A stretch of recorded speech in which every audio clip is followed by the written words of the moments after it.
wangu wa zamani. Hata wewe lazima uende kwa wazazi wako, uwaambie sikiza, ilicha tumezaliwa kwa Catholic, tumezaliwa kwa misikiti, tumezaliwa kwa kanisa fulani, lakini leo Bwana ananihamisha leo. Bwana Yesu asifiwe. Kwa maana ninawashuhudia kwamba wanajuhudi kwa ajili ya Mungu, lakini si katika maarifa. Bwana Yesu asifiwe. Wanajuhudi kwa ajili ya Mungu, lakini wanakosa the experience, ujuzi. Bwana Yesu asifiwe. Sasa hapa tunaona kwamba wakati tunapoingia kwa maombi, Mungu anataka uwe na experience, uwe na ujuzi wa kukabiliana na vitu tofauti katika maisha, uwe na ujuzi wa kukabiliana na majitu ambayo yanasimama katika njia yako. Bwana Yesu asifiwe. Yaani wanajuhudi lakini hawana maarifa. Hebu geukia mwenzako mwambie, jamani,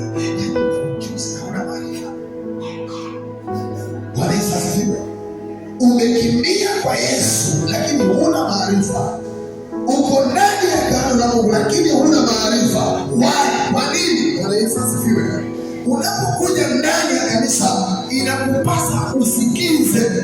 Hebu ambie mwenzako, tumia jicho. Tumia jicho. Haleluya. Bwana asifiwe. Na utumie masikio. Haleluya. Mwambie Musa, jicho. Jicho, tumia masikio. Mwambie tena, tumia jicho, tumia masikio. Haleluya. Mwambie utajiri wako hauko kwa mikono, uko kwa jicho na uko kwa masikio. Bwana Yesu asifiwe. Utakapokuwa mwangalifu na msikizaji, mikono itaruhusiwa kuchukua kile kinachostahili. Bwana Yesu asifiwe. Mikono haiwezi kuchukua chochote pasipo macho kuona. Kwa hivyo mpaka lazima utazame na usikie na ndivyo ushike. Sema amen. Haleluya. Sasa kuna baadhi ya vitu tunaviona kama havina umuhimu katika maisha yetu, lakini vina umuhimu mkubwa sana. Kwa hivyo ukitaka pia kutoka kwenye imani ya adui, mpaka uwe mwangalifu na uwe mwenye kusikia. Bwana Yesu asifiwe.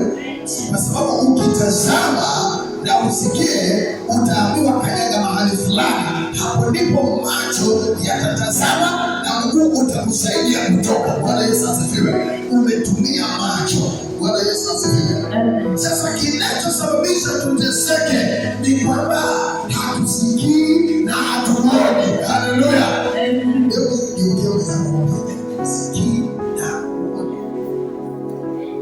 Bwana asifiwe. Lakini kama ungesikia na kuona, ungetoka kwenye ema ya mateso tena haraka, na tena ungekuwa hauko hapo. Lakini the problem ni vile jicho lako linatazama urembo wa watu, linatazama fashion za watu, linatazama vile watu wanakaa. Bwana Yesu asifiwe. Mpaka unasikia mama mwenzako anamwambia, na hii ndio umeweka pesa zako. Bwana Yesu asifiwe. Yaani kitu unauliza kifanye ndani ya nyumba ya Mungu. Haleluya. Na mateso yanakutesa, unauliza about fashion, lakini mapepo yanakunyonga kwa sababu akili zako zote ziko ndani ya fashion. Bwana Yesu asifiwe. Haleluya. Lakini ukiwa mwenye kuangalia na kusikia, mambo yatakuwa mazuri. Bwana asifiwe. Hebu kusema kuna kizazi kuona kinaona, kusikia kinasikia, lakini hakijaruhusiwa kushika mamilioni. Na kama kitashika mamilioni, huenda kitapoteza uhai wao. Bwana Yesu asifiwe. Lakini ukiwa msikizaji na mwangalifu, kuna kiwango utafika, ukishika hata hizo milioni haziwezi kukutoa kwa Mungu, kwa sababu wewe umekomaa. Bwana Yesu asifiwe. Umenipata vizuri? Sasa kuna baadhi ya watu pia wamepewa ruhusa ya kuhesabu, lakini sio sawa. Hebu hesabu milioni 1, milioni 2, milioni 3, alafu zimeenda, kisha unapewa shilingi 1000 kwa kuhesabu. Bwana Yesu asifiwe. Zinapitia ndani ya mikono zikienda kwa watu wengine, lakini wewe huwezi kuzitumia. Bwana Yesu asifiwe. Sasa kuwa mwangalifu. Bwana Yesu asifiwe. Na kuwa msikizaji. Sema amen. Sasa ukiwa mwangalifu na ukiwa msikizaji, basi utasikia habari njema tuliyoleta. Sema amen. Wewe sana. Wewe unasikia habari hizi? Na unaamini? Unaamini? Unaamini? Bwana asifiwe. Madhabahu ya kweli ukitaka kutoka lazima uwe mwangalifu na uwe msikizaji. Huwezi kuyatoka kama hujaangalia nyakati. Kuna baadhi ya watu wanakuja madhabahu, si kweli? Anakuja madhabahu ya hii, lakini kumbe ni laana. Nabii wenzangu, umejua labda baba yake alikuwa nadhani. Unakuja madhabahu. Bwana Yesu asifiwe. Sema amen. Kwa hivyo Mungu atusaidie katika nafasi hii. Sema amen. Sasa leo nataka kuzungumzia about the secret. Angalia vile ule mama alizungumzia about Herode. Hii siri ilikuwa ya wale wa mama wenye ujuzi, experience, Holy Spirit. Haneni kwa wanawake wote, hainanena kwa wale wanawake ambao wamejiachilia kwa Kristo. Bwana Yesu asifiwe. Ni wale tu ambao wamejiachilia na wakajua siri ya ule ufalme ambao uliokuwa umewatawala. Haukuwa ufalme mzuri, ulikuwa ufalme wa kichawi, wa kiganga, lakini kwa sababu hawa wanawake walikuwa na ujuzi, wakasema kuna kuwaga ufalme wa zamani. Hata wewe lazima uende kwa wazazi wako, uwaambie sikiza, Elijah tumezaliwa kwa Catholic, tumezaliwa kwa misikiti, tumezaliwa kwa kanisa fulani, lakini leo Bwana ananihamisha leo. Bwana Yesu asifiwe. Wakauliza habari ya kwenda wapi? Habari ya kwenda kusujudu. Sema amen. Sijui kwa nini hii andiko nimerudia, na maana nilikuwa naliongelea pale pale. Yaani which means nilikuwa naliongelea tena, nikitoka ndio nienda kufungua, nikaanza kusema shida ya Mkristo ni moja. Yaani shida tu, tena nikaanza kusema hiyo shida ya Mkristo ni moja, kwamba wametoka kwa ufalme wa Herode, lakini walipofika kwa masia wao, ufalme wao, kweli walienda na hawakuinama, hawakusujudu, lakini wamama walisujudu. Yesu asifiwe. Walisujudu. The problem, tena walifanya haraka, lakini walioenda hawakufanya haraka, na walipiga magoti, lakini hawapigi magoti. Bwana Yesu asifiwe. Kwa hivyo naangalia mahali, mimi nimeona maajabu. Bwana asifiwe. Mama hujaona maajabu, si unaombea watu hapo wengi. Unasikia mtu anavuta viatu, anapiga juu yake magoti. Sasa si unaona hapa ni problem. Bwana Yesu asifiwe. Lakini wale mamajuzi walipiga magoti kwenye hori ya kulia ng'ombe. Bwana Yesu asifiwe. Hakulikuwa kuchafu. Bwana Yesu asifiwe. Wakapiga magoti, wakasujudu, kabla wainuke wakafungua hazina zao. Unaona? Alafu Yesu mwenyewe anarudi anakuambia mahali hazina yako ipo, roho yako ipo itakayokuwa. Anatufundisha sisi. Bwana Yesu asifiwe. Baada ya kusujudu ni kufungua hazina. Angalia Mkristo ambaye sasa hivi kakuuliza, ulipookoka ulitolewa nguvu wako sadaka kwa ngapi? Sema Bwana Yesu anafurahi mbele zako. Alafu akasema ngoja nifungua hazina kwa sababu nimekuja kuona Yesu. Kwa ngapi? Hata mzee pale atakuuliza, Bwana asifiwe, ulitoa hazina ya wokovu? Bwana Yesu asifiwe. Maana hawakumfunga Yesu na hawakumkamata Yesu. Sasa Yesu anashindwa kuwapa maono, maana kuna sadaka ya kumsimamia hakuna. Sema amen. Wangapi wanatamani Yesu awaongeleshe? Wanatamani Yesu awaongeleshe. Hata kuongelesha kweli. Amen. Inabidi mpaka kwa kitenda. Sema amen. Mungu akaazimia kufunua siri. The secret. Unajua sisi hatujui kama Mungu alikamilisha kuumba, lakini bado anaumba, bali kila kitu kiliumbwa. Sasa kuna siri ambayo ilishuka kwa mwanadamu ili mwanadamu huyu abadilishe vitu viwe pesa. naona viwe pesa, lakini hajui kama aliumba navyo, hajui kama ako navyo, lakini huyu mwanadamu anangojea Mungu alete pesa. Unaweza kupiga. Na sasa hivi tukianza kupa sasa baba angusha pochi pesa. Unaweza kupiga. Usiende sidhani kama hata kutabaki hata mmoja atakayeokota pesa yoyote. Atasema hii ni shetani. Baba leta pesa. Sidhani kama hata mmoja atabaki akiokota hizo pesa. Lakini Mungu leo anatengeneza mwanadamu kuweka bustani. Katika ile bustani anapitisha mto. Tena nasema mto wa dhahabu. Ana vitu vingi sana hapo ambavyo vimetaja. Sasa hii tukiangalia ni mti, lakini huo mti umetengenezwa kiasi huo mtu amejua huu mtu unaweza toka pesa. Bwana Yesu asifiwe. Na akatengeneza pesa. Bwana Yesu asifiwe. Hili Bwana asifiwe.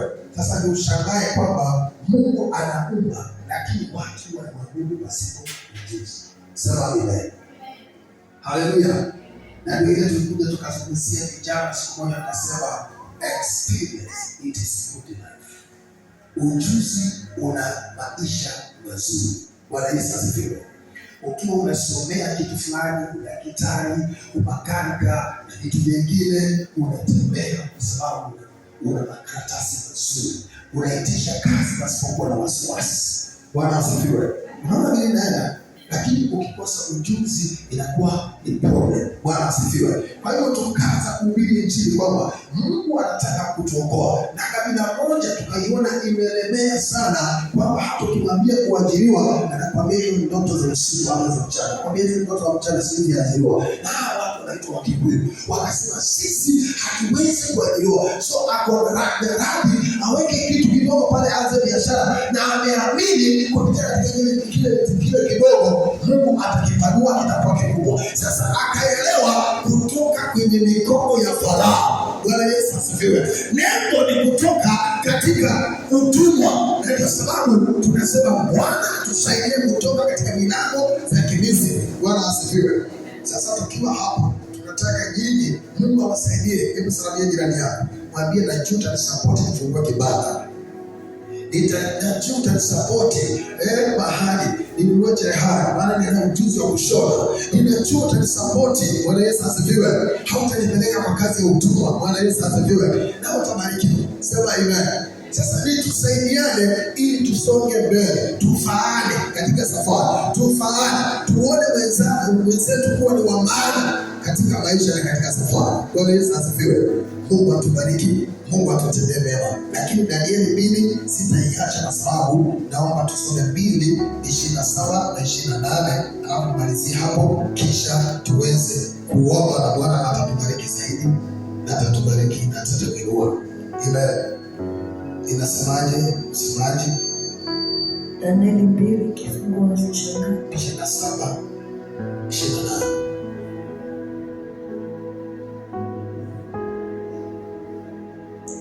Tasoma kwa uwezo wa Bwana.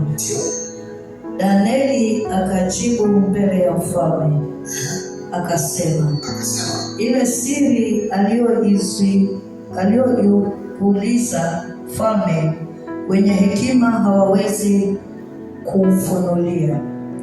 Mfalme wachawi wala waganga wala wanajimu. Mstari 28. Lakini yuko Mungu mbinguni afunue siri, naye amemjulisha mfalme Nebukadreza mambo atakayokuwa siku za mwisho. Ndoto yako na chozi za kichwa chako ulizoziona kitandani pako ni hizi. Bwana asifiwe. That is the secret. Bwana asifiwe. Kuna vitu ambavyo wachawi hawawezi wakakusaidia. Bwana asifiwe. Kuna vitu ambavyo pesa haziwezi zikakusaidia. Licha unazo, lakini hazisaidii. Bwana asifiwe. Tunaona hata wafalme hawawezi, lakini yuko Mungu awezaye kukusaidia. Bwana Yesu asifiwe. Yuko nani? Anayejua siri ambayo imekuja kitandani mwako. Bwana asifiwe. Mimi nashangaa sana, mwenzaka ananyongwa na mapepo, anapiga mateke na roho ndani. Bwana asifiwe. Anaota ndoto mbaya. Imagine hawezi kushare ndoto yake, lakini amekama mpaka anasema kwenye kumbi, hapo na mwenzake pale. Bwana asifiwe. Lakini mwenzake hana maono kabisa, hana chochote. Bwana anaamka anasema nimeota vibaya sana. Kama uko naye, unaota nini? Wewe Bwana asifiwe. Mambo ya Mungu si ya mchezo. Bwana asifiwe. Mungu ni wa miujiza, Mungu ni wa maajabu. Lakini turudi katika zile siri. Mungu anahesabu siri, Mungu anaangalia siri. Kinachosababisha wewe usibarikiwe iko siri ndani ya moyo wako. Bwana asifiwe. Lakini hiyo siri ukiitoa, unajua bado wengine wanataka siri zao wazitoe kisiri. Sio? Kwa sababu ya siri. Lakini leo ukisoma anasema Yesu ataitangaza wazi siri. Bwana asifiwe. Yesu ataitangaza wazi siri. Anaitangazaje? Anakuletea mateso fulani. Kwanza anajiondoa. Anasema hasi anajiondoa katika maisha yako. Akijiondoa ile siri, sasa unakabwa na hali. Ukikabwa na hali mwishowe unaitangaza wazi ile siri. Bwana asifiwe. Ukishaitangaza wazi, hapo ndipo uponyaji. Sema amen. Sasa tukifungua zile siri tulizonazo, maisha yetu yanaenda kufunguliwa. Si kweli? Na tukigundua siri walizofanya wachawi, sisi tutakuwa tumetoka kwenye maya yao. Si kweli? Mungu atubariki na tusimame. Nataka tusimame. Simama tufungue hapo moja sasa. Madhabahu, nataka uje madhabahu usome hapa na ule. Hii